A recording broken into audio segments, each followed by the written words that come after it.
أن لا إله إلا الله وحده لا شريك له وأشهد أن محمدا عبده ورسوله أما بعد فأعوذ بالله من الشيطان الرجيم بسم الله الرحمن الرحيم الحمد لله رب العالمين الرحمن الرحيم مالك يوم الدين إياك نعبد وإياك نستعين اهدنا الصراط المستقيم صراط الذين أنعمت عليهم غير المغضوب عليهم ولا الضالين. Hazrat Abu Bakr Siddique ரதியல்லாஹு அன்ஹு அவர்களுடைய காலகட்டத்தின் கலகக்காரர்களுக்கு எதிரான திட்டங்கள் பற்றி குறிப்பிடப்பட்டு வந்தது. கலகக்காரர்களுக்கு எதிராக 7வது திட்டத்தை பற்றி. அதன் விவரத்தின் அடிப்படையில் இந்த திட்டம் முர்த்ததான கலகக்காரர்களுக்கு எதிராக அனுப்பப்பட்ட Khalid bin Saeed bin as அவர்களுடையதாக இருந்தது. ஹசரத் அபூபக்கர் ரதியல்லாஹு அன்ஹு அவர்கள் ஹசரத் Khalid bin Saeed bin as அவர்களுக்காக கொடியை கட்டினார்கள். மேலும் அவர்களை சிரியாவின் எல்லை பகுதியான ஹம்பத்தீனை நோக்கி அனுப்பி வைத்தார்கள். ஹசரத் Khalid bin Saeed bin as அவர்களை பற்றிய விவரம் இதுவாகும். அன்னாரது பெயர் ஹாலித் ஆகும். சுட்டு பெயர் அபு சயீத் ஆகும். அன்னாரது தந்தையாரின் பெயர் சயீத் பின் ஆஸ் பின் உமையா ஆகும். தாயாரின் பெயர் லபினா பின்த் ஹபாப் ஆகும். அவர்கள் உம்மு ஹாலித் என்ற பெயரில் பிரசித்தி பெற்றிருந்தார்கள். ஹசரத் ஹாலித் அவர்கள் மிகவும் ஆரம்ப காலத்தில் இஸ்லாத்தை ஏற்றுக்கொண்டவர்களுள் ஒருவராவார்கள். சிலரது கூற்றுப்படி அன்னார் ஹசரத் அபூபக்கர் ரலியல்லாஹு அன்ஹு அவர்களுக்கு பிறகு இஸ்லாத்தை ஏற்றுக்கொண்டார்கள் என்றும் அன்னார் 3வது அல்லது 4வது முஸ்லிம் ஆவார்கள். மேலும் சிலரது கூற்றுப்படி அன்னார் 5வது முஸ்லிம் ஆவார்கள். அன்னாருக்கு முன்பாக அச்சமயம் ஹசரத் அலி பின் அபி தாலிப், ஹசரத் அபூபக்கர், ஹசரத் ஜயத் பின் ஹாரிசா மற்றும் ஹசரத் சஅத் பின் அபி வக்காஸ் ஆகியோர் மட்டுமே இஸ்லாத்தை ஏற்றுக்கொண்டிருந்தார்கள். ஹசரத் ஹாலித் அவர்கள் இஸ்லாத்தை ஏற்றுக்கொண்ட சம்பவம் இவ்வாறு வருகிறது. அன்னார் கனவில் தான் நெருப்பின் விளிம்பில் நின்று கொண்டிருப்பதாகவும் அன்னாரது தந்தையார் அவர்களை அதில் தள்ளிவிட முயற்சிப்பதாகவும் கண்டார்கள். மேலும் அன்னார் ரசூலுல்லாஹி ஸல்லல்லாஹு அலைஹி வஸல்லம் அவர்கள் அன்னார் நெருப்பில் விழுந்துவிடக் கூடாது என்று அன்னாரை இடுப்போடு பிடித்து கொண்டவாறு கண்டார்கள். ஹசரத் ஹாலித் அவர்கள் இதனால் கலக்கமடைந்து விழித்து கொண்டார்கள். மேலும் அல்லாஹ்வின் மீது ஆணையாக இந்த கனவு உண்மையானதாகும் என்று கூறினார்கள். பிறகு அன்னாருடைய சந்திப்பு ஹசரத் அபூபக்கர் அவர்களுடன் ஏற்பட்டது. அன்னார் தனது கனவை ஹசரத் அபூபக்கர் அவர்களிடம் எடுத்து கூறினார்கள். அதற்கு ஹசரத் அபூபக்கர் அவர்கள், உம்மிடம் நன்மை நாடப்பட்டுள்ளது, அல்லாஹு தஆலா உன்னை காப்பாற்ற விரும்புகின்றான் என்று கூறினார்கள். இவர், அதாவது முஹம்மது ஸல்லல்லாஹு அலைஹி வஸல்லம் அவர்கள் அல்லாஹ்வின் தூதராவார்கள், அவரை பின்பற்றுங்கள். ஏனென்றால் நீங்கள் இஸ்லாத்தை ஏற்றுக்கொண்டவாறு அவரை பின்பற்றினீர்கள் என்றால் அவர் உங்களை நெருப்பிலிருந்து காப்பாற்றுவார். உமது தந்தை அந்த நெருப்பில் விழ இருக்கிறார் என்று கூறினார்கள். எனவே ஹசரத் ஹாலித் அவர்கள் ரசூலுல்லாஹி ஸல்லல்லாஹு அலைஹி வஸல்லம் அவர்களிடம் வந்தார்கள். ரசூலுல்லாஹி ஸல்லல்லாஹு அலைஹி வஸல்லம் அவர்கள் மக்காவில் அஜியாத் எனும் இடத்தில் இருந்தார்கள். அஜியாத் என்பது மக்காவில் சபா மலைத்தொடருடன் இணைந்திருந்த ஒரு இடத்தின் பெயராகும். ரசூலை கரீம் ஸல்லல்லாஹு அலைஹி வஸல்லம் அவர்கள் அங்கு ஆடுகள் மேய்த்து வந்தார்கள். ஹசரத் ஹாலித் அவர்கள் ரசூலுல்லாஹி ஸல்லல்லாஹு அலைஹி வஸல்லம் அவர்களிடம், முஹம்மதே ஸல்லல்லாஹு அலைஹி வஸல்லம், தாங்கள் எவர் பால் அழைக்கின்றீர்கள்? ரசூலை கரீம் ஸல்லல்லாஹு அலைஹி வஸல்லம் அவர்கள் கூறினார்கள், இறைவனின் பால் அழைக்கின்றேன். அவன் தனித்தவன், மேலும் அவனுக்கு இணை யாருமில்லை. மேலும் முஹம்மது ஸல்லல்லாஹு அலைஹி வஸல்லம் அவர்கள் அடியாரும் அவனது தூதரும் ஆவார். மேலும் நீங்கள் கேட்க முடியாத, பார்க்க முடியாத, மேலும் எவ்வித இறப்பையும் பலனையும் தர முடியாத அந்த கற்களை வணங்குவதை விட்டுவிடுங்கள். அவை தன்னை யார் யார் வணங்குகின்றார்கள், யார் யார் வணங்கவில்லை என்பதை அறியாதவர்களாக இருக்கிறார்கள். அதற்கு ஹஸரத் ஹாலித் அவர்கள், நான் வணக்கத்திற்குரியவன் அல்லாஹ்வை தவிர வேறு யாருமில்லை என்று சாட்சி கூறுகின்றேன். மேலும் தாங்கள் அல்லாஹ்வின் தூதர் ஆவீர்கள் என்றும் சாட்சி கூறுகின்றேன் என்று கூறினார்கள். ரசூலே கரீம் ஸல்லல்லாஹு அலைஹி வஸல்லம் அவர்கள் அன்னார் இஸ்லாத்தை ஏற்றுக்கொண்டதனால் மிகவும் மகிழ்ச்சி அடைந்தார்கள். இஸ்லாத்தை ஏற்றுக்கொண்ட பிறகு ஹஸரத் ஹாலித் அவர்கள் மறைவாக இருந்தார்கள். அன்னார் இஸ்லாத்தை ஏற்றுக்கொண்டதை பற்றி அன்னாரது தந்தைக்கு தெரிய வந்ததும் அவர் இஸ்லாத்தை ஏற்றிராத தனது மற்ற மகன்களை அவர்களை தேட அனுப்பினார். எனவே அவர்கள் அன்னாரை தேடினார்கள். மேலும் அவர்களை தனது தந்தையிடம் அழைத்து வந்தார்கள். அவரது தந்தையார் ஹஸரத் ஹாலித் அவர்களை பழித்தார், மேலும் அடிக்கலாயினார். மேலும் தனது கையில் இருந்த தடியால் அடிக்க ஆரம்பித்தார். எதுவரை என்றால் அவர்களுடைய தலையில் அடித்து அடித்து உடைத்து விட்டார். மேலும் கூறினார், நீர் முஹம்மது ஸல்லல்லாஹு அலைஹி வஸல்லம் அவர்களை பின்பற்றுகின்றீர். இத்தனைக்கும் அவரது சமுதாயம் அவருடன் கொண்டுள்ள பகைமையை நீர் காண்கின்றீர். மேலும் அவர் அம்மக்களின் கடவுளர்களை பழித்து பேசுவதையும் அம்மக்களது மூதாதையர்களை பழிப்பதையும் காண்கின்றீர். அதற்கு ஹஸரத் ஹாலித் அவர்கள், அல்லாஹின் மீது ஆணையாக நான் ரசூலுல்லாஹி ஸல்லல்லாஹு அலைஹி வஸல்லம் அவர்களை பின்பற்றி வருகிறேன் என்று பதிலளித்தார்கள். அதற்கு அன்னாரது தந்தை மிகவும் கோபமாக மேலும் அவரிடம், முட்டாளே, எனது பார்வையிலிருந்து விலகிவிடு, மேலும் எங்கு போக வேண்டுமானாலும் சென்றுவிடு, நான் உனது உணவை நிறுத்திவிடுவேன் என்று கூறினார். அதற்கு ஹஸரத் ஹாலித் அவர்கள், நீங்கள் எனக்கான உணவை நிறுத்திவிட்டால் நான் உயிர் வாழ்வதற்காக அல்லாஹ் எனக்கு ரிஸ்கை வழங்குவான் என்று கூறினார்கள். எனவே அன்னாரது தந்தை அவரை வீட்டை விட்டு வெளியேற்றிவிட்டார். மேலும் தனது மகன்களிடம் அவருடன் யாரும் பேசக்கூடாது என்று கூறிவிட்டார்.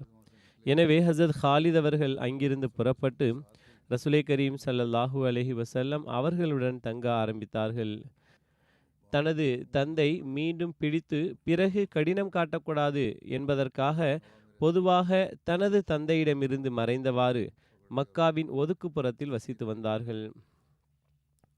ஹஸரத் ஹாலித் அவர்களது தந்தை முஸ்லிம்கள் மீது மிகவும் அதிகமாக அநீதி மற்றும் கொடுமை இழைப்பவராகவும் மக்காவின் கண்ணியத்திற்குரிய மனிதராகவும் இருந்தார். ஒருமுறை அவர் நோய்வாய்ப்பட்டார். நோயின் கடுமையின் தாக்கத்தினால், ஒருவேளை அல்லாஹ் என்னை இந்த நோயிலிருந்து ஆரோக்கியம் வழங்கினால் அவர் அல்லாஹ் என்று கூறினாரா அல்லது தனது கடவுளர்களின் பெயரை கூறினாரா என்று தெரியவில்லை. எவ்வாறிருப்பினும் அவர், ஒருவேளை இந்த நோயிலிருந்து எனக்கு குணம் கிடைத்துவிட்டால் பிறகு இப்னு அபி கப்ஷாவின், அதாவது முஹம்மது ஸல்லல்லாஹு அலைஹி வஸல்லம் அவர்களின் இறைவனின் வணக்கம் மக்காவில் நடைபெறாது. எந்த அளவுக்கு நான் கடினம் காட்டுவேன் என்றால் இங்கிருந்த அனைத்து முஸ்லிம்களும் வெளியேறி விடுவார்கள் என்று கூறினார். ஹஸரத் ஹாலித் அவர்களுக்கு இது தெரிய வந்ததும் அவர்கள், அல்லாஹ்வே, எனது தந்தைக்கு ஆரோக்கியத்தை வழங்காதே என்று எதிராக துவா செய்தார்கள். எனவே அவர் அதே நோயில் மரணமடைந்தார். முஸ்லிம்கள் அபிசீனியாவை நோக்கி இரண்டாவது ஹிஜ்ரத் செய்தபோது ஹஸரத் ஹாலித் அவர்களும் அவர்களுடன் சென்றார்கள்.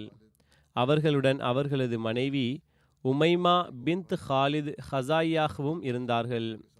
ஹஸரத் ஹாலித் அவர்களின் மற்றொரு சகோதரன் அம்ரு பின் ஜயத் அவர்களும் அவர்களுடன் இணைந்து ஹிஜ்ரத் செய்தார்கள். ஹஸரத் ஹாலித் ஹைபரில் கலந்து கொண்டிருக்கவில்லை. ஆனால் ரசூலுல்லாஹி ஸல்லல்லாஹு அலைஹி வஸல்லம் அவர்கள் போர் செல்வங்களில் அன்னாருக்கும் பங்கு கொடுத்தார்கள். அதற்கு பிறகு உம்ரத்துல் கஸா, மக்காவின் வெற்றி, ஹுனைன் போர், தாயிஃப் மற்றும் தபூக் ஆகிய அனைத்திலும் ரசூலே கரீம் ஸல்லல்லாஹு அலைஹி வஸல்லம் அவர்களுடன் இருந்தார்கள். அன்னார் பத்ர் போரில் கலந்து கொள்ள முடிந்திருக்கவில்லை. இந்த இழப்பினால் எப்போதும் கவலை கொண்டவராக இருந்தார்கள். ரசூலே கரீம் ஸல்லல்லாஹு அலைஹி வஸல்லம் அவர்களிடம், அல்லாஹ்வின் தூதர் அவர்களே, நாங்கள் தங்களுடன் பத்ர் போரில் கலந்து கொள்ள முடியவில்லை என்று கூறினார்கள். அதற்கு ரசூலே கரீம் ஸல்லல்லாஹு அலைஹி வஸல்லம் அவர்கள், உங்களுக்கு இது பிடிக்கவில்லையா? மக்களுக்கு ஒரு ஹிஜ்ரத் புரிவதற்கான நல்வாய்ப்பு கிடைத்தது, ஆனால் உமக்கு 2 ஹிஜ்ரத்துகளுக்கு என்று கூறினார்கள். ஹஸரத் இரண்டாவது ஹலீத்துல் மஸீஹ் அவர்கள் திருக்குரான் விளக்க உரையின் முகப்பில் வஹியை எழுதியவர்களின் பெயரை குறிப்பிட்டுள்ளார்கள். அவர்கள் ஹசரத் Khalid bin Saeed bin as அவர்களுடைய பெயரையும் குறிப்பிட்டுள்ளார்கள். ஹசரத் ஹாலித் பின் சயீத் அவர்களுக்கு ரசூலே கரீம் ஸல்லல்லாஹு அலைஹி வஸல்லம் அவர்கள் ஏமனின் சதக்காக்களை வசூல் செய்வதற்காக நியமித்தார்கள். நபியே கரீம் ஸல்லல்லாஹு அலைஹி வஸல்லம் அவர்களின் வஃபாத் வரை அதே பொறுப்பில் இருந்தார்கள். ரசூலே கரீம் ஸல்லல்லாஹு அலைஹி வஸல்லம் அவர்களது மரணத்திற்கு பிறகு மதீனா வந்ததும் ஹசரத் அபூபக்கர் அவர்களிடம் நீங்கள் ஏன் திரும்பி வந்து விட்டீர்கள் என்று கேட்டார்கள். அன்னார் ஹசரத் அபூபக்கர் அவர்களிடம் பையத் செய்வதில் தாமதித்தார்கள் என்று கூறப்படுகின்றது. ஆனால் பனு ஹாஷிம் அபூபக்கர் அவர்களிடம் பையத் செய்து விட்டிருந்தது. எனவே ஹசரத் ஹாலித் அவர்களும் ஹசரத் அபூபக்கர் அவர்களிடம் பையத் செய்து கொண்டார்கள். அதற்கு பிறகு ஹசரத் அபூபக்கர் அவர்கள் அன்னாரை பல்வேறு சந்தர்ப்பங்களில் படைகளுக்கு தலைவராக ஆக்கி அனுப்பினார்கள். ஹசரத் ஹாலித் அவர்கள் மர்ஜுஸ் ஜஃபரில் ஹசரத் அபூபக்கர் அவர்களது ஹிலாஃபத் காலகட்டத்தில் ஷஹீதானார்கள். சில மக்களது கூற்றுப்படி மரஜுஸ் ஜஃபர் ஹிஜ்ரி 14 ஹசரத் உமர் அவர்களது ஹிலாஃபத் காலகட்டத்தின் ஆரம்பத்தில் ஆரம்பித்தது என்றும் கூறப்படுகின்றது. ஹசரத் ஹாலித் அவர்கள் சிரியா நாட்டில் அஜ்னாத்தைன் போரில் ஹசரத் அபூபக்கர் அவர்களது மரணத்திற்கு 24 தினங்கள் முன்னர் ஷஹீதானார்கள் என்று கூறப்படுகின்றது. தபரியின் வரலாற்று நூலில் ஹசரத் ஹாலித் அவர்களது முர்த்ததுகளுக்கு எதிரான போர் பற்றி விளக்கமாக விவரிக்கப்பட்டுள்ளது. ஹசரத் அபூபக்கர் அவர்கள் முர்த்ததுகளை அடக்குவதற்காக கொடிகளை கட்டிய போது யாரை தேர்ந்தெடுக்க வேண்டியிருந்ததோ அவர்களில் ஹசரத் ஹாலித் பின் சயீத் அவர்களும் ஒருவராவார்கள். ஹசரத் உமர் அவர்கள் ஹசரத் அபூபக்கர் அவர்களிடம் அன்னாரை அமீராக நியமிக்க மறுப்பு தெரிவித்தார்கள். மேலும் அன்னாரிடம் எந்த பணியையும் வாங்காதீர்கள் என்று கூறினார்கள். ஹசரத் அபூபக்கர் ரதியல்லாஹு அன்ஹு அவர்கள் இல்லை என்று கூறினார்கள். ஹசரத் உமர் அவர்களது கருத்துடன் வேறுபட்டிருந்தார்கள். மேலும் ஹசரத் ஹாலித் அவர்களை தைமாவில் உதவி படைகளில் நியமித்தார்கள். தைமாவும் சிரியா மற்றும் மதீனாவிற்கு இடையில் இருந்த ஒரு பிரசித்தி பெற்ற நகரமாகும். எனவே ஹசரத் அபூபக்கர் அவர்கள் ஹசரத் ஹாலித் பின் சயீத் அவர்களை தைமா செல்வதற்கு கட்டளையிட்ட போது அவர்களிடம் இவ்வாறு கூறினார்கள்: உங்களுடைய இடத்திலிருந்து விலகிவிடாதீர்கள். மேலும் வேறு பகுதிகளின் மக்களை தங்களுடன் இணைவதற்கு அழைப்பு விடுங்கள். மேலும் முர்த்தத் ஆகாத மக்களை மட்டுமே ஏற்றுக்கொள்ளுங்கள். மேலும் என்னுடைய கட்டளை வரும் வரை உங்களுடன் சண்டையிடாத எவருடனும் சண்டையிடாதீர்கள் என்று கூறினார்கள். ஹசரத் ஹாலித் அவர்கள் தைமாவில் தங்கினார்கள். மேலும் பல திசைகளிலிருந்தும் பல ஜமாத்துகள் வந்து ஒன்றிணைந்தன. ரோமானியர்களுக்கு முஸ்லிம்களின் மாபெரும் படை பற்றிய தகவல் கிடைத்ததும் தங்களது தாக்கத்தின் கீழுள்ள அரேபியர்களிடம் சிரியாவின் போருக்காக படைகளை வேண்டினர். ஹசரத் ஹாலித் அவர்கள் ரோமானியர்களின் ஆயத்தம் குறித்தும் அரேபிய கோத்திரங்களின் வருகை குறித்தும் ஹசரத் அபூபக்கர் அவர்களுக்கு தகவல் தெரிவித்தார்கள். ஹசரத் அபூபக்கர் அவர்கள், நீங்கள் முன்னேறி செல்லுங்கள், சிறிதும் கலக்கமடையாதீர்கள், அல்லாஹ்விடம் உதவியை வேண்டுங்கள் என்று கூறினார்கள். ஹசரத் ஹாலித் அவர்கள் இந்த பதில் கிடைத்ததும் எதிரிகளை நோக்கி முன்னேறினார்கள். மேலும் அருகில் சென்றதும் எதிரிகள் மீது எத்தகையதொரு அச்சம் உருவானது என்றால் அவர்கள் அனைவரும் தங்களது இடங்களை விட்டுவிட்டு இங்கும் அங்கும் வெருண்டோட ஆரம்பித்தார்கள். மேலும் ஓடிவிட்டார்கள். ஹசரத் ஹாலித் அவர்கள் எதிரிகளின் இடத்தை கைப்பற்றினார்கள். ஹசரத் ஹாலித் அவர்களிடம் ஒன்று கூடிய பெரும்பாலான மக்கள் முஸ்லிம் ஆகிவிட்டார்கள். இந்த வெற்றி பற்றிய தகவலை ஹசரத் ஹாலித் அவர்கள் ஹசரத் அபூபக்கர் அவர்களுக்கு வழங்கினார்கள். ஹசரத் அபூபக்கர் அவர்கள், நீங்கள் முன்னேறுங்கள், ஆனால் பின்னிருந்து எதிரிகள் தாக்குதல் தொடுக்க சந்தர்ப்பம் கிடைக்காத அளவுக்கு முன்னேறுங்கள் என்று எழுதினார்கள். வரலாற்று நூல்களில் ஹசரத் அபூபக்கர் அவர்களது காலகட்டத்தில் முர்த்ததுகளுக்கு எதிரான ஹசரத் ஹாலித் பின் சயீத் அவர்களது நடவடிக்கைகள் பற்றி இவ்வளவு குறிப்பு மட்டுமே கிடைக்கின்றது. இது தவிர அபூபக்கர் அவர்களின் காலகட்டத்தில் சிரியாவின் வெற்றி பற்றிய குறிப்பில் அன்னாரது பங்கு பற்றி இனிமேல் எடுத்துரைக்கப்படும். 8வது திட்டம் ஹசரத் துரைஃபா பின் ஹாஜிஸ் அவர்களது முர்த்ததான கலகக்காரர்களுக்கு எதிரான படையாகும். அபூபக்கர் அவர்கள் ஒரு கொடியை ஹசரத் துரைஃபா பின் ஹாஜிஸ் அவர்களுக்காக கட்டினார்கள். மேலும் அவர்களிடம் அவர்கள் பனு சலீம் மற்றும் பனு ஹவாஸினை எதிர்கொள்ள வேண்டும் என்று கட்டளையிட்டார்கள்.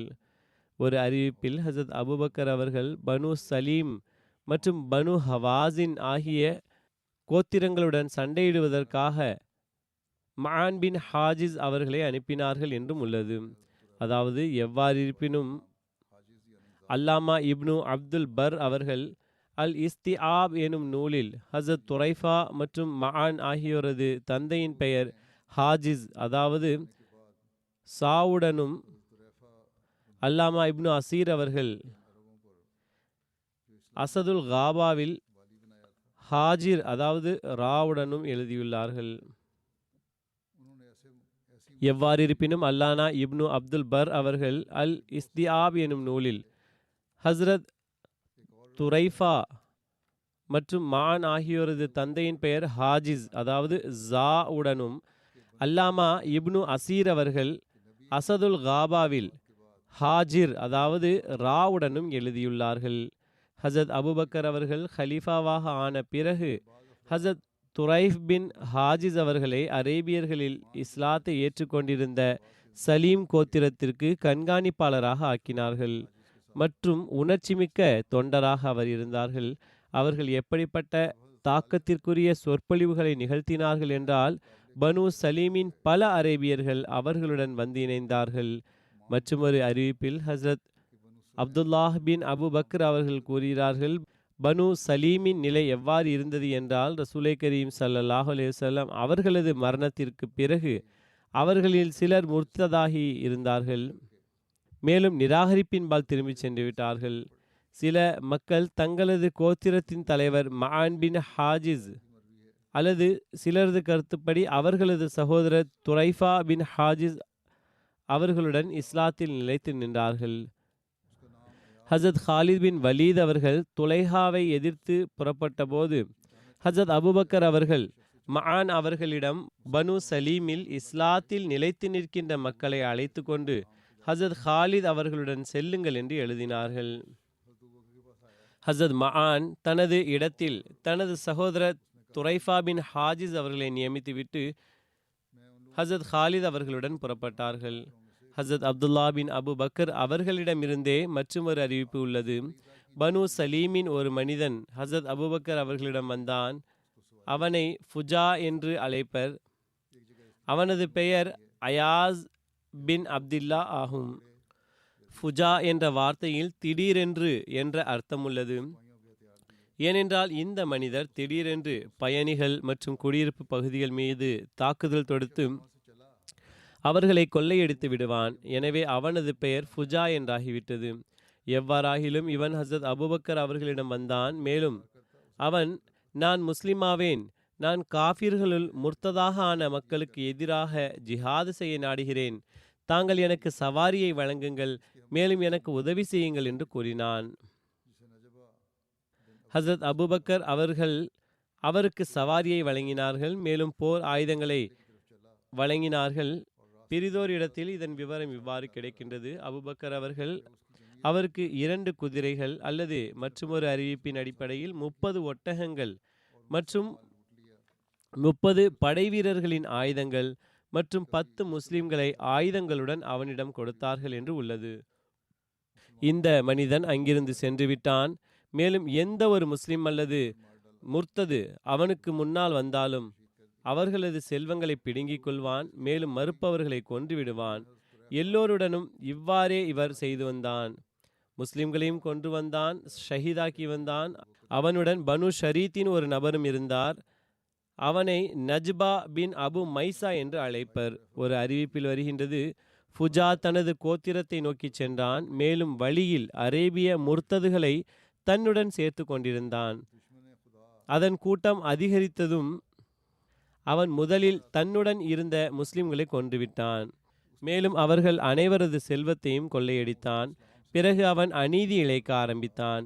சில நேரம் இந்த கோத்திரத்திலும் சில நேரம் அந்த கோத்திரத்திலும் அத்துமீறி சோதனையிட ஆரம்பித்தான்.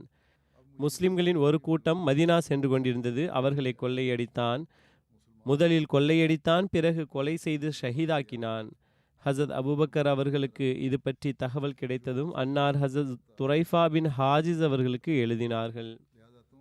அல்லது சில மக்கள் ஹசரத் அபூபக்கர் அவர்கள் இந்த கட்டளையை உண்மையில் மஅனுக்கு அனுப்பினார்கள் என்று கூறுகிறார்கள். அவர்கள் தனது சகோதரர் துரைஃபாவை அனுப்பினார். எவ்வாறிருப்பினும் ஹசரத் அபூபக்கர் அவர்கள், இறைவனின் எதிரியாகிய ஃபுஜா என்னிடம் வந்தான், மேலும் அவன் நான் முஸ்லிமாவேன் என்று கூறினான். அவன் என்னிடம் இஸ்லாத்திலிருந்து முர்த்ததாகிய மக்களுக்கு எதிராக ஆற்றலை வழங்குமாறு வேண்டினான். எனவே நான் அவனுக்கு சவாரியும் போர் ஆயுதங்களையும் வழங்கினேன். இப்போது இவன் அல்லாஹ்வின் பகைவனாவான். முஸ்லிம்கள் மற்றும் முர்த்ததுகளிடம் சென்று அவர்களது செல்வத்தை பறித்து வந்துள்ளான். மேலும் அவனை எதிர்ப்பவர்களை கொன்று வந்துள்ளான். எனவே நீங்கள் உங்களிடம் இருக்கின்ற முஸ்லிம்களை உடன் அழைத்து சென்று அவனை கொன்றுவிடுங்கள் அல்லது கைது செய்து என்னிடம் அனுப்புங்கள் என்று கூறினார்கள். ஒரு அறிவிப்பில் ஹசரத் அபூபக்கர் அவர்கள் ஹசரத் துரைஃபா அவர்களது உதவிக்காக ஹசரத் அப்துல்லா பின் கைஸ் அவர்களை அனுப்பினார்கள் என்று உள்ளது. ஹசரத் துரைஃபா பின் ஹாஜிஸ் அவனை எதிர்த்து சென்றார்கள். இரண்டு கூட்டமும் ஒன்றுக்கொன்று மோதியதும் முதலில் அம்புகளால் மட்டுமே போர் நடைபெற்றது. ஒரு அம்பு நஜ்வா பின் அபு மைசா மீது பட்டது. இதனால் அவன் உயிரிழந்தான். ஃபுஜா முஸ்லிம்களின் வீரம் மற்றும் நிலைத்திருக்கும் தன்மையை கண்டு அவன் ஹசரத் துரைஃபா அவர்களிடம், இந்த பணிக்காக நீர் என்னை விட அதிக உரிமையுடையவர் அல்லர் என்று கூறினான். நீரும் ஹசரத் அபூபக்கர் அவர்களால் நியமிக்கப்பட்ட அமீராவீர்கள், மேலும் நானும் அவர்களால் நியமிக்கப்பட்ட அமீராவேன் என்று மிகவும் சாதுரியத்துடன் அவன் அவர்களை போர் செய்வதிலிருந்தும் தடுக்க முயற்சித்தான். ஹசரத் துரைஃபா அவர்களிடம், நீர் உண்மையாளர் என்றால் ஆயுதத்தை வைத்து விடுங்கள். என்னை ஹசரத் அபூபக்கர் அவர்கள் அனுப்பினார்கள் உம்மை பிடிப்பதற்காக. ஆயுதத்தை போட்டுவிடுங்கள். மேலும் என்னுடன் அபூபக்கர் அவர்களிடம் செல்லுங்கள். அங்கே நீர் அமீரா இல்லையா என்று தீர்மானிக்கப்படும் என்று கூறினார்கள். எனவே ஃபுஜா ஹசரத் துரைஃபா அவர்களுடன் மதீனா புறப்பட்டான். இருவரும் அபூபக்கர் அவர்களிடம் வந்தபோது ஹசரத் அபூபக்கர் அவர்கள் ஹசரத் துரைஃபா அவர்களிடம் அவனை அழைத்து சென்று நெருப்பில் எரியுங்கள் என்று கட்டளையிட்டார்கள். அவன் முஸ்லிம்களுடன் இவ்வாறு நடந்து கொண்ட காரணத்தினால் அவனுடன் இவ்வாறு நடந்து கொள்ளப்பட்டது. ஹசரத் துரைஃபா அவர்கள் அவனை பின்தொடர்ந்து அவனை கைது செய்து அவனே அபூபக்கர் அவர்களிடம் அனுப்பினான். அவன் அபூபக்கர் அவர்களை அடைந்ததும் அன்னார் அவனுக்காக மதீனாவில் ஒரு பெரிய நெருப்பு கிடங்கை எரியச் செய்ய சொன்னார்கள். மேலும் அவனது கை கால்களை கட்டிவிட்டு அதில் எரிந்து விட்டார்கள். முர்த்ததாகிய கலகக்காரர்களுக்கு எதிராக தீட்டப்பட்ட 9வது திட்டம் ஹசரத் அலா பின் ஹஸ்ரமி அவர்களுடைய படையாகும். ஹசரத் அபூபக்கர் அவர்கள் ஒரு கொடியை ஹசரத் அலா பின் ஹஸ்ரமி அவர்களிடம் கொடுத்தார்கள். மேலும் அவர்களை பஹ்ரைன் செல்ல கட்டளையிட்டார்கள். பஹ்ரைன் யமாமா மற்றும் பாரசீக வளைகுடாவுக்கு மத்தியில் இருந்த ஒரு பகுதியாகும். இதில் தற்போதைய தீவுகளான கத்தர் மற்றும் பஹ்ரைனின் அமாரத்தும் அடங்கும். இது இன்றைய கால சிறிய பஹ்ரைன் அல்ல, மாறாக மிகவும் பரந்த பகுதியாக இருந்தது. அதன் தலைமையகம் தாரைன் ஆகும். ரசூலுல்லாஹி ஸல்லல்லாஹு அலைஹி வஸல்லம் அவர்களது காலகட்டத்தில் இங்கு முன்சிர் பின் சாவா கவர்னராக இருந்தார். அது இஸ்லாத்தின் ஆதிக்கத்தில் இருந்தது. அந்நாட்களில் பஹ்ரைன் சவுதி அரேபியாவை அல் ஆசா என்று அழைப்பர். ஹசரத் அலா பின் ஹஸ்ரமி அவர்களை பற்றிய விவரம் இதுவாகும். அன்னாரது பெயர் அலா ஆகும். அன்னாரது தந்தையார் பெயர் அப்துல்லா. ஏமனின் ஹசர்மவுத் என்ற பகுதியைச் சேர்ந்தவராக இருந்தார். இஸ்லாத்தின் அழைப்பின் ஆரம்ப நாட்களில் இஸ்லாத்தை ஏற்ற நற்பேறு பெற்றவராக இருந்தார். ஹசரத் அலா பின் ஹஸ்ரமி அவர்களது ஒரு சகோதரர் அம்ரு பின் ஹஸ்ரமி முஸ்லிம்களால் கொல்லப்பட்ட முதல் இணை வைப்பவனாவான். அவனது செல்வம் இஸ்லாத்தில் 5இல் 1 பங்காக வந்த முதல் செல்வமாகும். பத்ர் போரின் அடிப்படை மற்றும் உடனடியான காரணிகளில் ஒரு காரணம் இந்த கொலையும் தான் என்று கூறப்படுகின்றது. ஹசரத் அலா பின் ஹஸ்ரமி அவர்களின் ஒரு சகோதரன் ஆமிர் பின் ஹஸ்ரமி பத்ரு தினத்தன்று நிராகரிப்பின் நிலையில் கொல்லப்பட்டான். ரசூலுல்லாஹி ஸல்லல்லாஹு அலைஹி வஸல்லம் அவர்கள் மன்னர்களுக்கு தப்லீக் கடிதங்கள் அனுப்பினார்கள். பஹ்ரைனின் மன்னர் முன்சிர் பின் சாவா அவர்களிடம் கடிதத்தை எடுத்துச் செல்லும் பொறுப்பு ஹசரத் அலா பின் ஹஸ்ரமி அவர்கள் வசம் இருந்தது. அதற்கு பிறகு ரசூலே கரீம் ஸல்லல்லாஹு அலைஹி வஸல்லம் அவர்கள் அன்னாரை பஹ்ரைனின் செயலராக நியமித்தார்கள். ஹசரத் அலாபின் ஹஸ்ரமி அவர்கள் அவர்களுக்கு இஸ்லாத்தின்பால் அழைப்பு விடுத்ததும் முன்சிர் பின் சாவா இஸ்லாத்தை ஏற்றுக்கொண்டு விட்டார். முன்சிருக்கு இஸ்லாத்தின் தூது செய்தியை கிடைத்ததும் அவரது பதில் இதுவாக இருந்தது. அவர், நான் இவ்விஷயத்தில் எனது கையில் இருப்பதை கொண்டு சிந்தித்தேன். இது உலகத்திற்குரியதாகவும் மறுமைக்குரியது அல்ல என்று நான் கண்டேன் என்று கூறினார். அதாவது, என்னிடம் இருப்பவை உலக வாழ்வாதாரங்களாகும், மறுமைக்காக நான் எவ்வித ஏற்பாட்டையும் செய்யவில்லை. நான் உங்களது மார்க்கத்தை பற்றி சிந்தித்தபோது அதனை இம்மை மற்றும் மறுமை ஆகிய இரண்டிற்கும் பலனுள்ளதாக கண்டேன். எனவே மார்க்கத்தை ஏற்றுக்கொள்வதிலிருந்து என்னை எதுவும் தடுக்க முடியாது. இஸ்லாத்தின் உண்மைத்துவம் மீது எனக்கு உறுதியான நம்பிக்கை ஏற்பட்டுவிட்டது. இதில் மார்க்கத்தின் வாழ்வின் நம்பிக்கையும் இஸ்லாத்தின் நிம்மதியும் இருக்கின்றது. நேற்று இதனை ஏற்றுக்கொண்ட மக்களை கண்டு எனக்கு ஆச்சரியம் ஏற்பட்டிருந்தது. மேலும் இன்று இதனை மறுப்பவர்கள் மீது ஆச்சரியம் ஏற்படுகின்றது. இந்த போதனையின் அழகு எனக்கு தெரிய வந்ததும் இப்போது எனது கவனமே மாறிவிட்டது.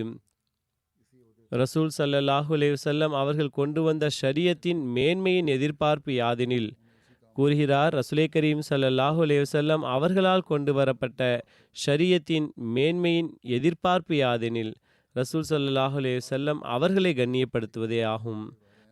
ரசூலே கரீம் ஸல்லல்லாஹு அலைஹி வஸல்லம் அவர்களது வஃபாத் வரை ஹஸரத் அலா அவர்கள் பஹ்ரைனின் செயலராக இருந்தார்கள். பிறகு அபுபக்கர் அவர்கள் எல்லா காலகட்டத்திலும் இதே பொறுப்பில் நியமிக்கப்பட்டிருந்தார்கள். மேலும் அதுவும் அவர்களது ஹிலாஃபத் காலகட்டத்திலும் அவர்கள் அதே பணியில் நியமிக்கப்பட்டிருந்தார்கள். எதுவரை என்றால் அதுவும் அவர்களது சில காலகட்டத்தில் அன்னாரது மரணம் நிகழ்ந்தது. ஹசரத் அலா அவர்களின் துவாக்கள் ஏற்றுக்கொள்ளப்படும் என்பதில் பிரசித்தி பெற்றிருந்தார்கள். அவர்கள் தொடர்பாக பல அறிவிப்புகள் உள்ளன. ஹசரத் அபு ஹுரைரா அவர்கள் அன்னாருடைய சிறப்புகள் மற்றும் துவாக்கள் ஏற்றுக்கொள்வது தொடர்பாக மிக அதிக தாக்கத்தில் இருந்தேன் என்று கூறி வந்தார்கள். அறிவிப்புகளில் உள்ள பல விஷயங்கள் மட்டுமல்லாமல், ஒருமுறை மதினாவிலிருந்து பஹ்ரைன் சென்று கொண்டிருந்தோம். வழியில் தண்ணீர் தீர்ந்துவிட்டது. அன்னார் அல்லாஹ்விடம் துவா செய்தார்கள். அப்பொழுது மணலின் உள்ளிலிருந்து ஒரு ஊற்று பீரிட்டு வந்தது. நாங்கள் தாகம் தணித்தோம். பிறகு ஹசரத் அபு ஹுரைரா கூறுகிறார்கள், நாங்கள் அலா அவர்களுடன் பஹ்ரைனிலிருந்து படையுடன் இணைந்து பஸ்ராவை நோக்கி செல்ல ஆரம்பித்தோம். நாங்கள் லியாஸ் என்ற இடத்தில் இருக்கும் பொழுது அன்னாருடைய வஃபாத் நிகழ்ந்தது. லியாஸ் பனு தமீமின் பகுதிகளில் உள்ள ஒரு கிராமத்தின் பெயராகும். அவர்கள் இருந்த இடத்தில் தண்ணீர் இல்லை. அல்லாஹ் எங்களுக்காக ஒரு மேகத்தின் ஒரு துண்டை வெளிப்படுத்தினான். அது எங்கள் மீது பொழிந்தது. நாங்கள் அன்னாரை குளிப்பாட்டினோம். மேலும் எங்களுடைய வாளால் கபர் குழி வெட்டினோம். நாங்கள் அன்னாருக்காக உருவாக்கவில்லை. நாங்கள் சிறிது காலம் கழித்து அடுக்கு செய்யலாம் என்று திரும்பி வந்து பார்த்தபோது அன்னாருடைய கபரின் இடத்தை கண்டுபிடிக்க முடியவில்லை. அன்னாருடைய வஃபாத் தொடர்பாகவும் கருத்து வேறுபாடு உள்ளது. சிலர் 14 ஹிஜ்ரியில் நடந்தது என்றும் சிலர் 21 ஹிஜ்ரியில் நிகழ்ந்தது என்றும் கூறுகின்றனர். பஹ்ரைனின் நிலை தொடர்பாக வருகிறது. அதாவது பஹ்ரைன் ஷாஹானே ஹைராவின் கீழ் இருந்தது. மேலும் ஷாஹானே ஹைரா கிஸ்ராவின் அரசனின் கீழ் இருந்தவர் ஆவார். ஹைரா இஸ்லாத்திற்கு முன்பு ஈராக்கின் மன்னர்களின் அரியணையாக இருந்தது. பஹ்ரைனின் கடற்கரை பகுதிகள் மேலும் வியாபார நகரங்கள் இணைந்திருந்தன. பாரசீகர்களும் ஈரானியர்களும் யூதர்களும் ஜாட்டுகளும் இருந்தனர். பாரசீகர்கள் அரபின் மீது வியாபார ரீதியாக ஆதிக்கத்தில் இருந்தார்கள். இந்த பகுதிகளில் வியாபாரிகளின் ஒரு குழு தங்கியும் இருந்தது. அவர்கள் இந்தியா மற்றும் ஈரானிலிருந்து வந்தவர்கள். மேலும் ஃபுராத் நதியில் வலது பக்கத்திலிருந்து அதன் கரையோர பகுதி வரை உள்ள நடு இடத்தில் வசித்து வந்தனர். இந்த வணிகர்கள் உள்ளூர் மக்களுடன் திருமணமும் செய்திருந்தனர். மேலும் அதன் மூலமாக வந்த சந்தாக்களை அப்னா என்று அழைத்தனர். கரையோர நகரங்களின் 3 பெரிய கோத்திரங்கள் மற்றும் அதன் கிளைகள் இருந்தன. ஒன்று பக்ர் பின் வாயில், இரண்டாவது அப்துல் கைஸ், மூன்றாவது ராபிஆ. இவர்களின் பல குடும்பங்கள் கிறிஸ்தவர்கள் ஆவர். குதிரை, ஒட்டகம் மற்றும் ஆடுகள் வளர்ப்பது மேலும் பேரித்தம்பல தோட்டம் வைப்பது இவர்களின் சிறப்பான தொழிலாகும். இந்த கோத்திரத்தின் விஷயங்களை மேற்பார்வை செய்பவர் உள்ளூர் தலைவராக இருந்தார். அவர் மீது ஹைராவின் அரசாங்கத்தின் நம்பிக்கை இருந்தது. அவர்களில் முன்சிர் பின் சாவா என்பவர் இருந்தார். அவர் பஹ்ரைனின் ஜில்லா ஹஜரில் வசித்து வந்தார். ஹஜரின் அக்கம்பக்கத்தில் இருந்த அப்துல் கைஸ் கோத்திரத்தின் மீது அவருக்கும் ஆதிக்கம் இருந்தது. அப்துல் கைஸ் கோத்திரத்தின் 2 குழு பெருமானார் ஸல்லல்லாஹு அலைஹி வஸல்லம் அவர்களிடம் வந்தது. ஒரு குழு 5 ஹிஜ்ரியில் வந்தது. அதில் 13 அல்லது 14 நபர்கள் இருந்தனர். மேலும் அப்துல் கைஸ் கோத்திரத்தின் 2வது குழு ஆமுல் வஃபூத், அதாவது 9 ஹிஜ்ரியில் மறுபடியும் பெருமானார் ஸல்லல்லாஹு அலைஹி வஸல்லம் அவர்களிடம் வந்தது. அதில் ஜாரூதுடன் 40 நபர்கள் இருந்தனர். ஜாரூத் கிறித்தவராக இருந்தார். அவர் இங்கு வந்து முஸ்லீமாக மாறிவிட்டார். ஒரு கூற்றின் அடிப்படையில் அந்த குழு பெருமானார் ஸல்லல்லாஹு அலைஹி வஸல்லம் அவர்களிடம் வருவதற்கு முன்பே இஸ்லாத்தை ஏற்றுக்கொண்டது. ஹஜ்ரின் பாரசீகர்களும் கிறிஸ்தவர்களும் மேலும் யூதர்களும் விருப்பமில்லாமல் ஜிஸியா கொடுப்பதை ஏற்றுக்கொண்டனர். பஹ்ரைனின் மற்ற நகரங்கள் இஸ்லாத்தை ஏற்காமலேயே இருந்தன. இருப்பினும் எப்பொழுதெல்லாம் வாய்ப்பு கிடைக்குமோ கிளர்ச்சி செய்தும் வந்தனர். முன்சிர் பின் சாவா இஸ்லாத்தை ஏற்றதும் நபிய கரீம் ஸல்லல்லாஹு அலைஹி வஸல்லம் அவர்களை வழக்கத்திற்கேற்ப பஹ்ரைனின் கவர்னராக நியமித்தார்கள். இஸ்லாத்தை ஏற்றதும் தன்னுடைய சமுதாயத்திற்கு உண்மை மார்க்கத்தில் வருமாறு அழைப்பு விடுத்தார். மேலும் ஜாரூத் பின் மௌலா அவர்களை மார்க்க தர்பியத் பெற நபிய கரீம் ஸல்லல்லாஹு அலைஹி வஸல்லம் அவர்களிடம் அனுப்பினார். ஜாரூத் அவர்கள் மதினா வந்தடைந்ததும் இஸ்லாமிய போதனைகள் மற்றும் கட்டளைகளை கற்றறிந்தார். பிறகு தமது சமுதாயத்தில் சென்று மக்களுக்கு மார்க்கத்தின் தப்லீக் செய்தல் மேலும் இஸ்லாமிய போதனைகளை கற்பிக்கும் பணியை தொடங்கினார். நபிய கரீம் ஸல்லல்லாஹு அலைஹி வஸல்லம் அவர்களின் வஃபாத் நிகழ்ந்த சில நாட்களில், அதாவது 11 ஹிஜ்ரியில் முன்சிரின் வஃபாத்தும் ஏற்பட்டது. அப்பொழுது அரபு மற்றும் அரபு அல்லாத அனைவரும் கிளர்ச்சி செய்ய ஆரம்பித்தனர். அப்துல் கைஸ் கோத்திரம் கூறியது, முஹம்மது ஸல்லல்லாஹு அலைஹி வஸல்லம் அவர்கள் நபியாக இருந்திருந்தால் ஒருபோதும் மரணித்திருக்க மாட்டார்கள். மேலும் அனைவரும் முர்த்ததாகிவிட்டனர். இந்த செய்தி ஹஸ்ரத் ஜாரூத் அவர்களுக்கு கிடைத்தது. ஹஸ்ரத் ஜாரூத் தமது சமுதாயத்தில் கண்ணியமிக்கவராக இருந்தார். மதினாவில் தர்பியத் பெற சென்றவராக இருந்தார். அவர் நபிய கரீம் ஸல்லல்லாஹு அலைஹி வஸல்லம் அவர்கள் பக்கம் ஹிஜ்ரத் செய்தவராவார். நல்ல உரை நிகழ்த்தக்கூடியவராக இருந்தார். ஹஸ்ரத் ஜாரூத் அவர்கள் அனைத்து முர்த்ததானவர்களையும் அழைத்தார். அதாவது நபிய கரீம் ஸல்லல்லாஹு அலைஹி வஸல்லம் அவர்களின் வஃபாத் ஏன் நிகழ்ந்தது என்பதற்காக உரை நிகழ்த்த ஆரம்பித்தார். கூறினார், அப்துல் கைஸின் கோத்திரமே, உங்களிடம் ஒரு விஷயம் கேட்கட்டுமா? நீங்கள் அறிந்தீர்கள் என்றால் கூறிவிடுங்கள். அதை நீங்கள் அறியவில்லை என்றால் பதில் தர வேண்டாம். அவர்கள் கூறினர், என்ன கேள்வி வேண்டுமானாலும் கேளுங்கள் என்றனர். ஹஸ்ரத் ஜாரூத் அவர்கள் கூறினார்கள், கடந்த காலத்தில் அல்லாஹ்வின் நபி உலகத்தில் வந்தார்களா? மக்கள் கூறினர், ஆம். ஹஸ்ரத் ஜாரூத் அவர்கள் கூறினார்கள், உங்களுக்கு அவர்கள் தொடர்பாக அறிவு உள்ளதா அல்லது அவர்களை நீங்கள் பார்த்துள்ளீர்களா? அதற்கு அவர்கள் பதில் கூறினார்கள், நாங்கள் பார்த்தது கிடையாது, ஆனால் எங்களுக்கு அறிவு மட்டும் உள்ளது. இது மக்களின் பதிலாகும். ஹஸ்ரத் ஜாரூத் கூறினார், பிறகு அவர்களுக்கு என்ன நேர்ந்தது? மக்கள் கூறினர், அவர்கள் இறந்துவிட்டனர். அவ்வாறென்றால் முஹம்மது ரசூலுல்லாஹ் ஸல்லல்லாஹு அலைஹி வஸல்லம் அவர்களும் வஃபாத் ஆகிவிட்டார்கள். அதே போன்று பிறகு நான் அறிவிப்பு செய்கிறேன், லா இலாஹ இல்லல்லாஹ் வ அன்ன முஹம்மதன் அப்துஹு வ ரசூலுஹ், அதாவது அல்லாஹ்வை தவிர வணக்கத்திற்குரியவன் வேறு எவரும் இல்லை, மேலும் உறுதியாக முஹம்மது ஸல்லல்லாஹு அலைஹி வஸல்லம் அவனுடைய அடியாரும் அவனுடைய தூதரும் ஆவார்கள். அவருடைய சமுதாயம் அவருடைய உரை மற்றும் கேள்வி பதிலுக்கு பிறகு சாட்சி கூறியது, அதாவது அல்லாஹ்வை தவிர உண்மையான வணக்கத்திற்குரியவன் இல்லை, மேலும் முஹம்மது ஸல்லல்லாஹு அலைஹி வஸல்லம் அவர்கள் அவனது அடியார் மற்றும் அவனது தூதராவார்கள். மேலும் உங்களை எங்களுடைய தலைவராகவும் தூயவராகவும் ஏற்றுக்கொள்கிறோம். இவ்வாறு அவர்கள் இஸ்லாத்தில் உறுதியாக இருந்தனர். மேலும் நிராகரிப்பின் விஷ காற்று அவர்கள் வரை சென்றடையவில்லை.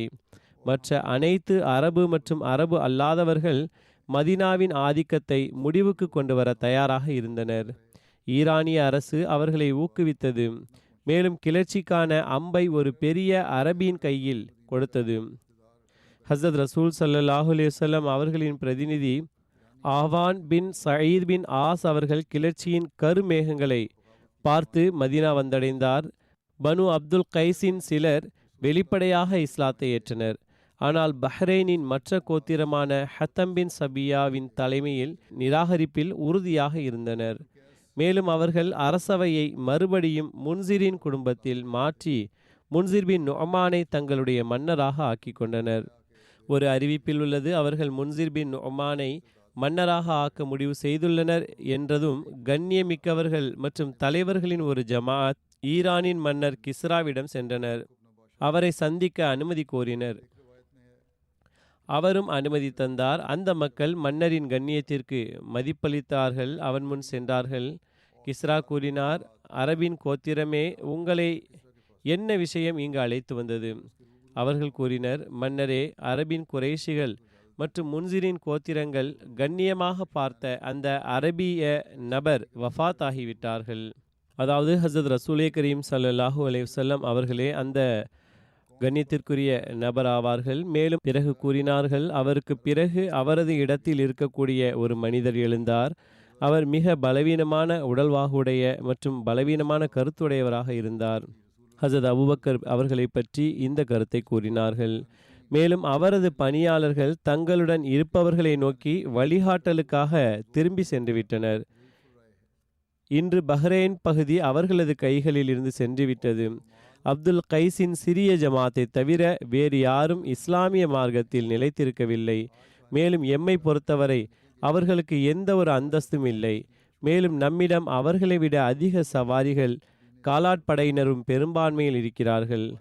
தாங்கள் எவரை அனுப்பினாலும் பஹ்ரைனை கைப்பற்ற நாடினால் அவரை யாராலும் தடுக்க முடியாது.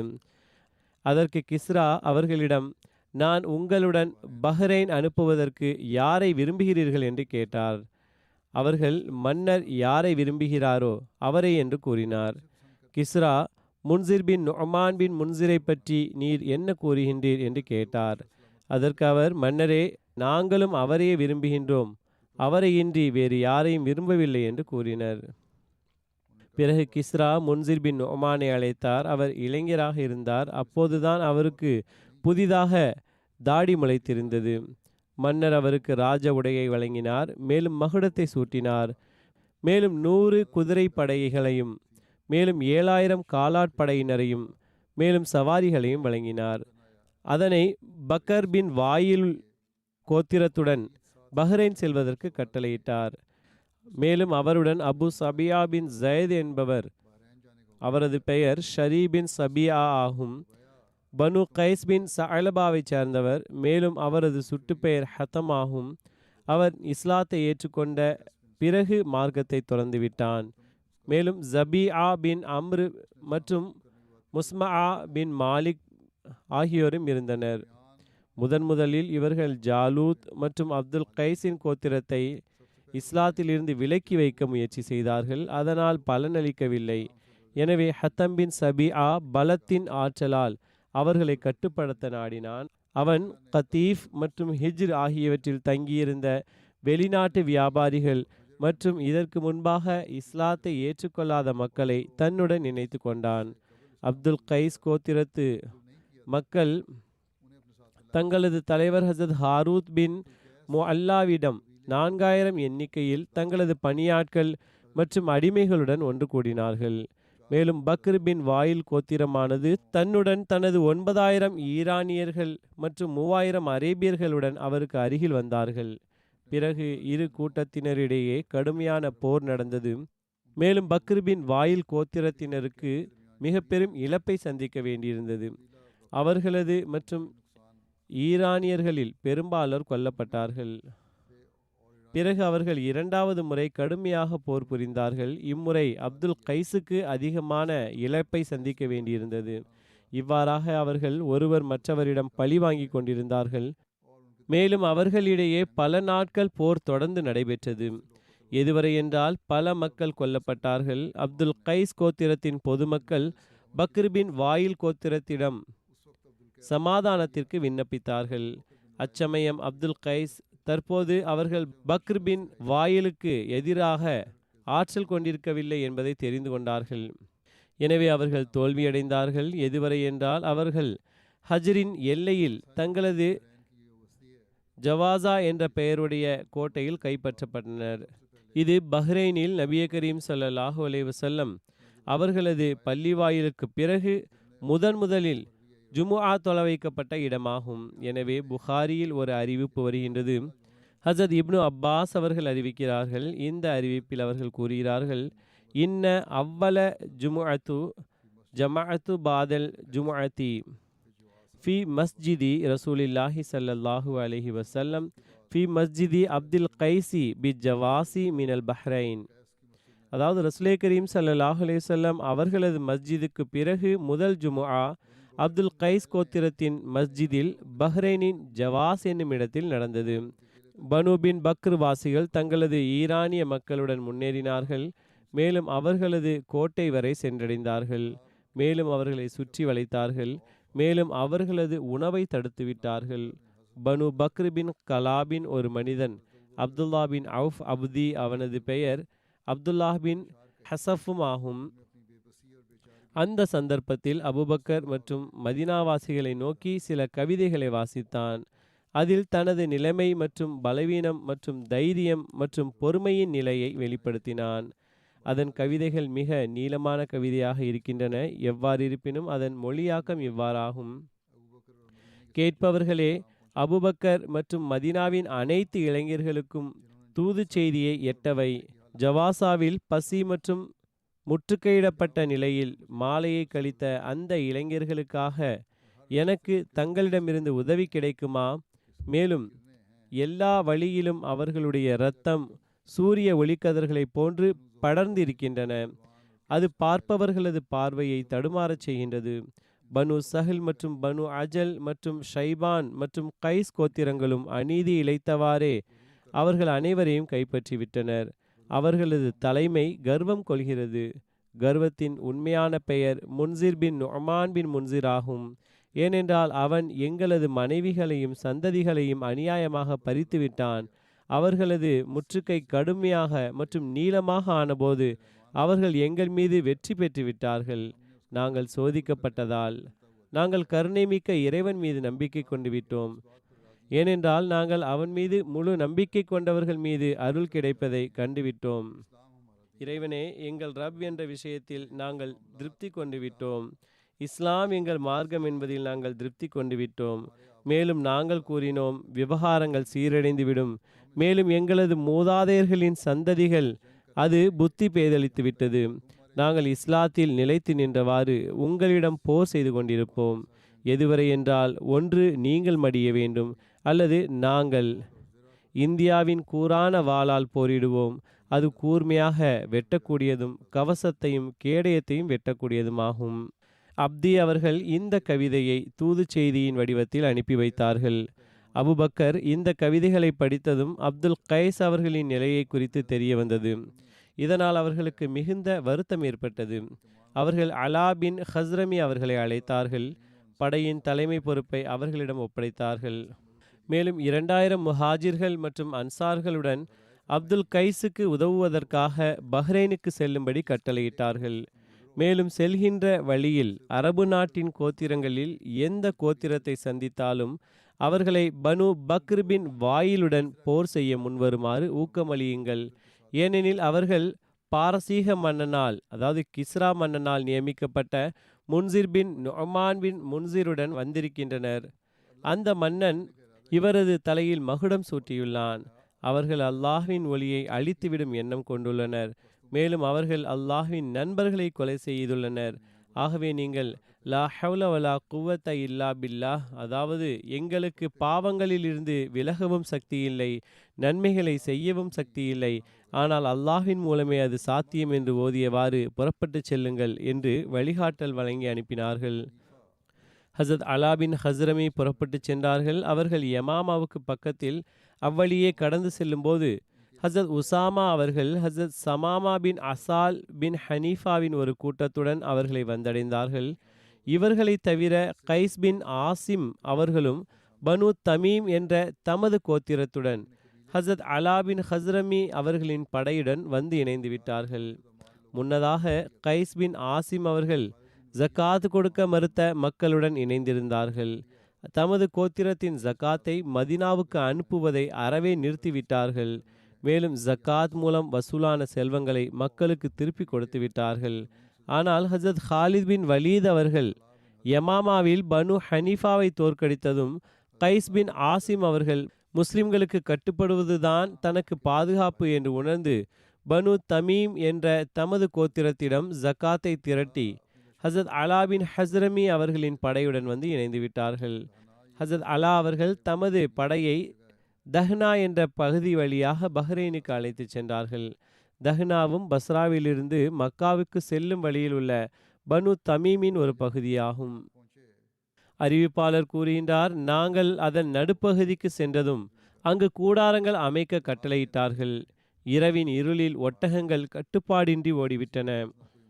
அவர்களில் யாரிடமும் ஒட்டகமும் இல்லை, உணவும் இல்லை, உணவு பாத்திரங்களும் இல்லை, கூடாரமும் இல்லை. அனைத்தும் ஏற்றப்பட்டிருந்த ஒட்டகங்கள் உட்பட பாலைவனத்தில் தொலைந்து போய்விட்டது. மக்கள் தத்தமது ஒட்டகங்களிலிருந்து கீழே இறங்கிய பின்னர் தமது சாமான்களை இறக்கி வைப்பதற்கு முன் இந்த சம்பவம் நடந்தது. அவர்கள் அனைவரும் அப்போது மிகுந்த கவலையில் மூழ்கினர். ஒவ்வொருவரும் தம் வாழ்வில் நிராசையடைந்த நிலையில் ஒருவர் மற்றவருக்கு உயில் எழுத ஆரம்பித்தனர். அப்போது ஹசரத் அலா அவர்களின் அறிவிப்பாளர் மக்கள் அனைவரும் ஒன்று கூடுமாறு கட்டளையிட்டார். அனைவரும் அவரிடத்தில் ஒன்று கூடினர். ஹசரத் அலா அவர்கள் கூறினார்கள், இது என்ன பிரச்சனை மற்றும் பதற்றத்தை நான் உங்களிடம் பார்க்கின்றேன். நீங்கள் இந்த அளவுக்கு ஏன் கவலையுடன் இருக்கிறீர்கள்? நடந்த சம்பவத்திற்காக எங்களை குற்றஞ்சாட்டுவதற்கு ஒன்றுமில்லை. எங்கள் ஒட்டகங்கள் ஓடி போய்விட்டன. இதே நிலையில் நாங்கள் இரவை கழிப்பதாக இருந்தால் நாளை சூரியன் நன்றாக உதிப்பதற்கு முன்னதாக நாங்கள் அனைவரும் மடிந்து போயிருப்போம். அலா கூறினார், மக்களே பயப்படாதீர்கள். நீங்கள் முஸ்லிம்கள் இல்லையா? நீங்கள் அல்லாஹ்வின் பாதையில் ஜிஹாத் புரிவதற்காக வந்தவர்கள் அல்லவா? நீங்கள் அல்லாஹ்வின் உதவியாளர்கள் இல்லையா? அனைவரும் உறுதியாக ஆம், நாங்கள் அல்லாஹ்வின் உதவியாளர்கள் தான் என்றனர். அப்போது ஹசரத் அலா கூறினார்கள், உங்களுக்கு நற்செய்தி உண்டாவதாக. ஏனெனில் இப்போது நீங்கள் இருக்கின்ற நிலையில் அல்லாஹ் ஒருபோதும் தன் அடியார்களை விட்டுவிட மாட்டான். ஃபஜ்ர் வேலை வந்ததும் தொழுகைக்கு பாங்கு சொல்லப்பட்டது. ஹசரத் அலா அவர்கள் தொலை வைத்தார்கள். தண்ணீர் இல்லாததால் சிலர் தயமும் செய்து தொழுதனர். சிலருக்கு முந்தைய ஒளி இருந்தது. தொழுகை முடிந்ததும் ஹசரத் அலா அவர்கள் துவா செய்வதற்காக முழங்காலிட்டு அமர்ந்தார்கள் மற்றும் அனைவரும் சம்மணமிட்டு துவா செய்வதற்காக அமர்ந்தனர். மிகவும் உருக்கத்துடன் இரு கைகளையும் உயர்த்தி துவா செய்தார்கள். மக்களும் அவ்வாறே செய்தனர். சூரியன் உதிக்கும் வரை துவா செய்தார்கள். சூரியனின் கதிர்களால் கிழக்கு தொடுவானம் வெளுத்ததும் ஹசரத் அலா அவர்கள் சாரையாக அமர்ந்திருந்த மக்களின் பக்கம் திரும்பி, அங்கே தெரிகின்ற வெளிச்சம் என்னவென்று யாராவது பார்த்து தகவல் தர முடியுமா என்றார்கள். ஒருவர் எழுந்து சென்று நோட்டமிட்டு, இது வெறும் காணல் நீர் என்று கூறினார். ஹசரத் அலா அவர்கள் துவா செய்தார்கள். இரண்டாவது முறை மீண்டும் ஒளி தென்பட்டது. என்னவென்று விசாரித்ததில் அது காணல் நீர் என்று கூறினார்கள். மூன்றாவது முறை மீண்டும் வெளிச்சம் தெரிந்தது. இந்த முறை தகவல் தந்தவர் அது தண்ணீர் என்று கூறினார். ஹசரத் அலா அவர்களும் பிற மக்களும் எழுந்து தண்ணீரை நோக்கி சென்றார்கள். அங்கு ஒரு நீரூற்று பொங்கி எழுந்தது. அனைவரும் தண்ணீர் குடித்தார்கள், குளித்தார்கள். விடியற்காலை முடிவதற்குள் எல்லா திசைகளிலிருந்தும் மக்களுடன் ஒட்டகங்கள் ஓடி வந்து கொண்டிருந்தது தெரிந்தது. அவை மக்களிடம் வந்து அங்கேயே உட்கார்ந்து கொண்டது. ஒவ்வொருவரும் தத்தமது ஒட்டகத்தை பிடித்து கொண்டார். அவர்களுடைய பொருட்களுக்கு எந்த ஒரு சேதமும் ஏற்படவில்லை. துவாவின் அற்புதம் அங்கு நடந்தது. மக்களுக்கு தண்ணீரும் கிடைத்துவிட்டது. அவ்வாறே தொலைந்து போன அவர்களின் ஒட்டகங்களும் கிடைத்துவிட்டன. அவற்றிற்கும் தண்ணீர் காட்டினர். பிறகு மீண்டும் மக்கள் அனைவரும் திருப்தியாக தண்ணீர் குடித்தார்கள். தேவையான அளவு தண்ணீரும் எடுத்துக்கொண்டனர். சுகமாக ஓய்வும் எடுத்தனர். அத்தருணத்தில் ஹசரத் அபு ஹுரைரா அவர்கள் என்னுடன் இருந்தார்கள் என்று மின் ஜானிப் பின் ராஷித் கூறினார். அந்த இடத்தை விட்டு சற்று தூரம் சென்றதும் அபு ஹுரைரா அவர்கள் என்னிடம், தண்ணீர் வந்த அந்த இடம் உமக்கு தெரியுமா என்று கேட்டார். மற்ற எல்லா அரபு மக்களை விடவும் எனக்கு இந்த பகுதியின் ஒவ்வொரு இடமும் நன்றாக தெரியும் என்று கூறினேன். என்னை மீண்டும் அந்த இடத்திற்கு அழைத்து செல் என்றார்கள். நான் எனது ஒட்டகத்தை திருப்பினேன். தண்ணீர் வந்த அந்த இடத்திற்கு சரியாக நான் அவர்களை அழைத்து வந்தேன். அங்கு வந்து பார்க்கும்போது தண்ணீரின் எந்த ஒரு குளமோ அல்லது தண்ணீர் இருந்ததற்கான அடையாளமே அங்கு தென்படவில்லை. நான் ஹசரத் அபு ஹுரைரா அவர்களிடம், இறைவன் மீது ஆணையாக, இப்போது எனக்கு இந்த இடத்தில் தண்ணீர் தேங்கியிருந்த இடம் எதுவும் தெரியவில்லை என்றாலும் இந்த இடம்தான் நாங்கள் தண்ணீர் எடுத்த இடம் என்று உறுதியாக என்னால் சொல்ல முடியும் என்றேன். இன்றைய தினத்திற்கு முன்வரை தான் இந்த அளவுக்கு சுத்தமான சுவையான குடிநீரை பார்த்ததே இல்லை. இப்போதும் என்னுடைய பாத்திரம் தண்ணீரால் நிறைந்திருக்கிறது. அபு ஹுரைரா கூறினார்கள், அபு சஹமே, இறைவன் மீது ஆணையாக இந்த இடம்தான் தண்ணீரை பார்த்த இடமா?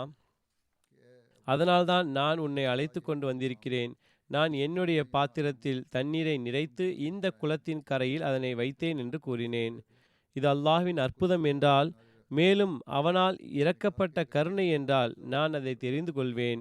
இது வெறும் மழைநீர் என்றால் அதையும் நான் அறிந்து கொள்வேன் என்று கூறினேன். அதை பார்க்கும்போது உண்மையிலேயே இது அல்லாஹ்வின் ஒரு அற்புதமாக இருந்தது. எங்களை காப்பாற்றுவதற்காக இந்த அற்புதத்தை இறைவன் காட்டினான். இதற்காக அபு ஹுரைரா அவர்கள் அல்லாஹ்வை புகழ்ந்தார்கள். பின்னர் அங்கிருந்து திரும்பிச் சென்றோம். ஹஜர் என்ற இடத்திற்கு வந்து கூடாரமிட்டோம். ஹசரத் அலா அவர்கள் ஹசரத் அபுபக்கர் அவர்களுக்கு ஒரு கடிதம் எழுதினார்கள். அதில், அம்மா பாத், அல்லாஹ் எங்களுக்காக தஹ்னா என்ற இடத்தில் ஒரு நீரூற்றை ஓடச் செய்தான். இந்த சம்பவத்தை குறித்து ஹசரத் அபுபக்கர் அவர்களுக்கு தகவல் கிடைத்ததும் இந்த கடிதத்தை அவர்கள் எழுதினார்கள். அங்கு நீரூற்று இருந்ததற்கான எந்த அடையாளமும் கிடையாது. மிகவும் கடுமையான துன்பம் மற்றும் இன்னல்களுக்கு பிறகு அல்லாஹ் தன்னுடைய ஓர் அற்புதத்தை காட்டினான். இது எங்கள் எல்லாருக்கும் ஒரு படிப்பினையாக விளங்கியது. உன்னை நான் புகழ வேண்டும் என்பதற்காகவும் இவ்வாறு நிகழ்ந்தது. எனவே அல்லாஹ்விடம் துவா செய்யுங்கள். நாட்டின் உதவியாளர் பணிக்காக இறைவனின் உதவி கிடைக்க வேண்டி துவா செய்யுங்கள். தண்ணீர் கிடைத்த சம்பவம் நிகழ்ந்த பிறகு அதை அவர்கள் ஹசரத் அபுபக்கர் அவர்களுக்கு இந்த கடிதத்தின் மூலம் அறிக்கை அனுப்பினார்கள். அபுபக்கர் ரதியல்லாஹு அன்ஹு அவர்கள் அல்லாஹ்வை புகழ்ந்தார்கள். மேலும் அல்லாஹ்விடம் துவா செய்தார்கள். மேலும் கூறினார்கள், அரபு நாட்டு மக்கள் இந்த இடத்தை குறித்து எப்போதுமே இவ்வாறு சொல்வதுண்டு. ரஹ்மான் அவர்களிடம் இந்த பகுதியில் தண்ணீருக்காக தொடலாமா என்று கேட்டதற்கு, இந்த பகுதியில் ஒருபோதும் தண்ணீர் கிடைக்காது, எனவே இங்கு தோண்ட வேண்டாம் என்று கூறிவிட்டார்கள். எனவே இப்படிப்பட்ட இடத்திலிருந்து ஒரு நீரூற்று வெளியாவது என்பது அல்லாஹ்வின் ஒரு வல்லமையாகும். இது மிகப்பெரிய அடையாளமாகும். இப்படி ஒரு சம்பவத்தை இதற்கு முன்னர் எந்த சமுதாயத்திற்காகவும் நாம் கேள்விப்பட்டதில்லை. அல்லாஹ்வின் வழியில் போர் செய்வதற்காக புறப்பட்ட சஹாபாக்களுக்காக இப்படிப்பட்ட அற்புதங்களும் பல நிகழ்ந்திருக்கின்றன. எவ்வாறு இருப்பினும் இதன் மீதமுள்ள சம்பவங்கள் இன்ஷா அல்லாஹ் பின்னர் எடுத்துரைக்கப்படும்.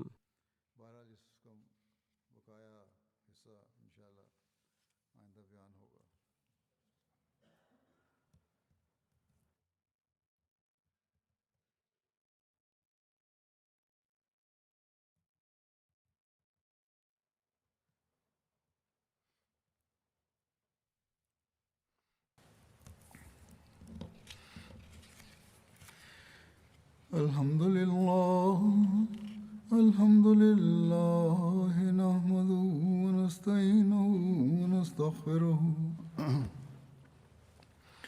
ونؤمن به ونتوكل عليه ونعوذ بالله من شرور أنفسنا ومن سيئات أعمالنا. من يهده الله فلا مضل له ومن يضلل فلا هادي له. ونشهد أن لا إله إلا الله ونشهد أن محمدا عبده ورسوله. عباد الله رحمكم الله، إن الله يأمر بالعدل والإحسان وإيتاء ذي القربى وينهى عن الفحشاء والمنكر والبغي يعظكم لعلكم تذكرون. اذكروا الله يذكركم وادعوه يستجب لكم ولذكر الله أكبر.